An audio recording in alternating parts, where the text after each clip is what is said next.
Hello everyone. इस बार education subject जो है वो 3 तारीख को जनवरी 2026 में होगा। तो हम रोज़ 5 set previous year question answer करेंगे। आज स्टार्ट करेंगे इसका। क्या करेंगे देखिए। एजुकेशन मार्च 2023 का एनटीए का जो भी क्वेश्चन आया था उसको आज डिस्कस करेंगे। ठीक है। पहला क्वेश्चन दिया गया है, विच of the following Indian school of philosophy rejects the वैदिक अथॉरिटी। कौन सा इंडियन स्कूल ऑफ फिलोसफी वैदिक अथॉरिटी को डिनाई करता है, मना करता है। ऑप्शन में है सांख्य फिलोसफी, न्याय philosophy, Charvaka philosophy and Vaisheshika philosophy. इनमें से आंसर है चार्वाक फिलोसफी। तो चार्वाक फिलोसफी में क्या है हम देखते हैं। The Charvaka philosophy also known as Lokayata is an ancient school of Indian materialism that rejects the authority of the Vedas. Charvaka believed that knowledge comes from direct perception and anything that cannot be perceived does not exist. This view leads them to reject spiritual concepts like afterlife, karma, reincarnation, and deities, which are central to the Vedic scriptures.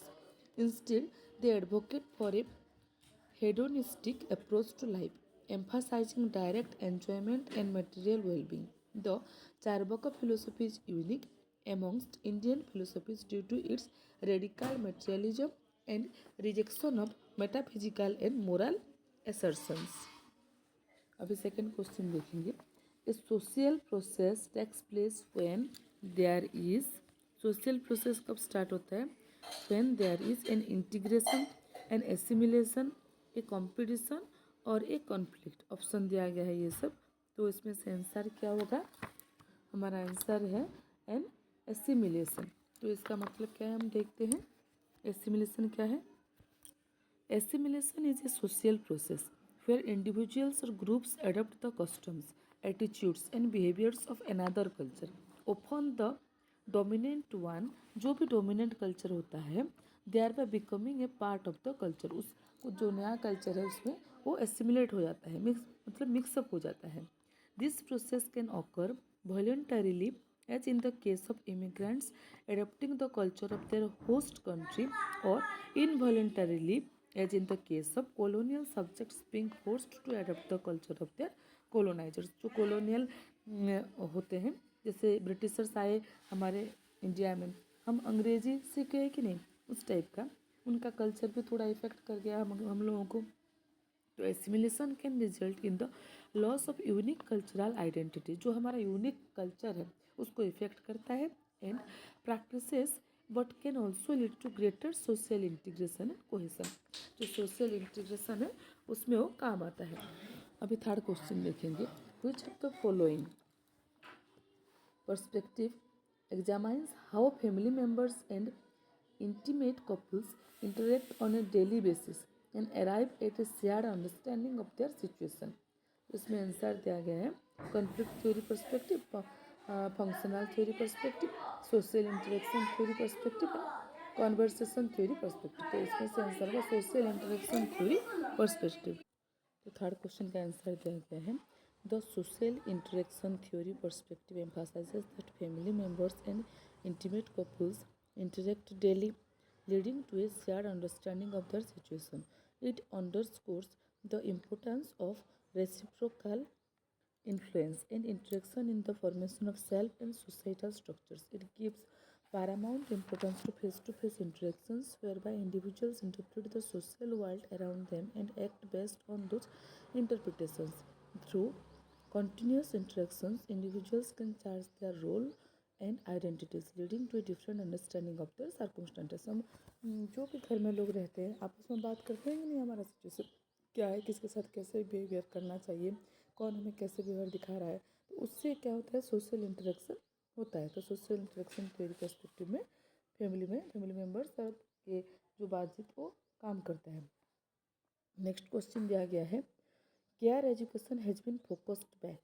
Care education किसके द्वारा focused किया गया है? Option में है पोलो फ्रेरी, nail नोडिंग्स। मैं option लिखती हूँ, नेल नोडिंग्स होगा, फिर भी पढ़ रही हूँ, ठीक है। Nel Noddings, Wollstonecraft and Rabindranath Tagore. तो ऑप्शंस में से नेल नोडिंग्स होगा जो केयर एजुकेशन के बारे में फोकस किए हैं।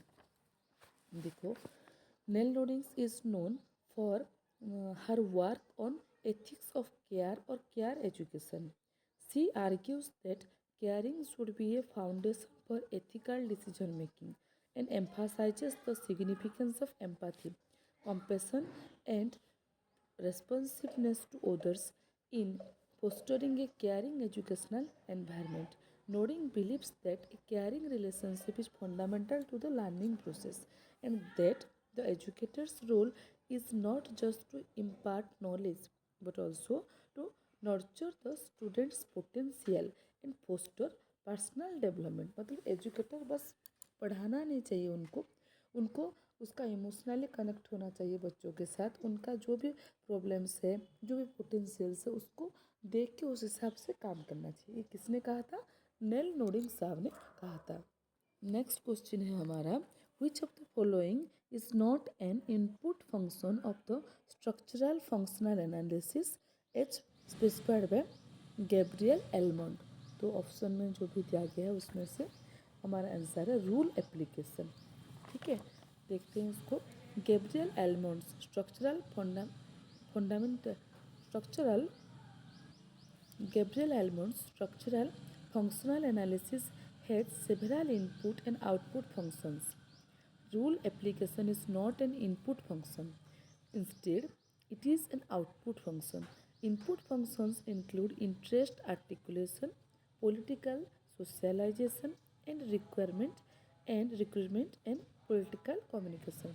They represent the ways in which societal demands and supports are communicated to the political system. Output functions, on other hand, represent the actions of the political system, which include rule making, rule application, and rule adjudication. ठीक है, अब 6th question देखेंगे। 6th question में दिया गया है हमारा, which of the following is a non recurring institutional cost in India. कौन सा नॉन रिकरिंग इंस्टीट्यूशनल कॉस्ट है? ऑप्शन में दिया गया है furniture, laboratory chemicals, salary, stipend. देखिए, laboratory chemical, salary, stipend time to time दिया जाता है ना। फर्नीचर एक बार हो गया तो बहुत टाइम तक वो चलता है, जब तक टूट ना जाए या फिर नया वाला की ज़रूरत ना पड़े, है कि नहीं। तो ऑप्शन फिर भी उसका आंसर एक्सप्लेनेशन जो दिया है मैं पढ़ रही हूँ। In India non recurring institutional cost are those that are one time expenditures such as purchasing furniture. They do not occur regularly, unlike recurring costs like salaries. Salaries monthly दिया जाता है, फिर यूटिलिटी बिल्स होता है, maintenance होता है, which are required to be paid periodically. Laboratory chemicals, salaries and stipends fall under recurring costs because they are required on a regular or ongoing basis for the smooth operation of an institution.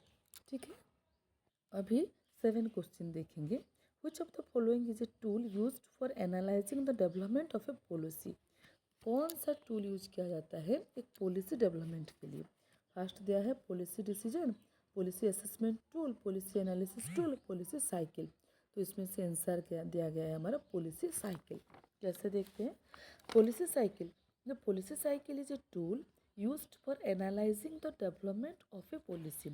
It provides a useful model for understanding the process of policy formation, implementation, and evaluation. The policy cycle typically includes stages such as problem indication, agenda setting, policy formulation, decision making, policy implementation, and policy evaluation. By analyzing these stages, one can understand the various influences, constraints, and impacts that play a role in the development of a policy. This process is often cyclical, as the evaluation of existing policies can lead to the identification of new problems and the start of a new cycle. Okay. अभी हम देखेंगे 8 question. Which of the following has been proposed by the National Education Policy 2020 to frame the expected learning outcomes for higher education programs? क्या बोला गया है? Which of the following has been proposed? कौन सा propose किया गया था, किसकी वजह से? National education policy 2020 to frame the expected learning outcomes. जो हमारा NEP 2020 है उसका आउटकम मिलने के लिए क्या फॉर्मेशन किया गया था for higher education program. Answer में दिया गया जनरल एजुकेशन काउंसिल फॉर्मेशन किया गया था। ठीक है, देखते हैं उसका एक्सप्लेनेशन देखते हैं हम। देखिए, द नेशनल एजुकेशन पॉलिसी और NEP 2020 proposed the creation of the General Education Council GEC to frame expected learning outcomes for higher education programs. The GEC would be responsible for defining the skills, knowledge, and dispositions that each student is expected to gain during their educational journey. This allows for standardized assessment of educational outcomes across various institutions, thereby ensuring the quality and relevance of education provided to students. ठीक है, अभी देखेंगे 9 question दिया गया है। Collective monologue leads to egocentric speech which psychologist viewed this strongly. कौन से psychologist इसको देखे थे अच्छे से? जेन पियाजेट के बारे में हम जानते हैं ना, क्या बोले थे वो? Jean Piaget strongly asserted the view that collective monologue leads to egocentric speech. According to Piaget, young children go through a phase where they speak out loud to themselves. They speak that loud to themselves, egocentric speech. During play and problem solving, Piaget observed that in social setting, children's speech often seemed like a collective monologue, where they spoke about their own views and actions without considering or responding to what others said. मतलब खुद ही right हो उस type का behaviour. This reflects the child's limited understanding of others' perspectives at this stage of development. Okay, अभी देखेंगे 10 number question. 10 number question में क्या दिया गया है? Mental health is the full harmonious functioning of the whole personality. Who gave this meaning of mental health? मतलब mental health क्या है? Full harmonious functioning of the whole personality. हमारी जो टोटल पर्सनैलिटी जो भी है वो मेंटल हेल्थ में दिख जाता है. ये किसने कहा था? हेडफील्ड JA ने बोला था इसको. ठीक है, क्या बोला था उन्होंने? The definition mental health is a full harmonious functioning of the whole personality was given by J.A. Hadfield. This perspective sees mental health as more than just the absence of mental illness. Instead, it emphasizes the integration and harmonious functioning of all aspects of an individual's personality. It includes emotional well-being, successful social interactions, effective coping mechanisms, and a sense of purpose in life. This holistic view of mental health reflects the complexity of human mental processes and experiences. ठीक है, अभी 10 question किए हैं, फिर और एक video में फिर 10 करेंगे. ऐसे करके 10 करके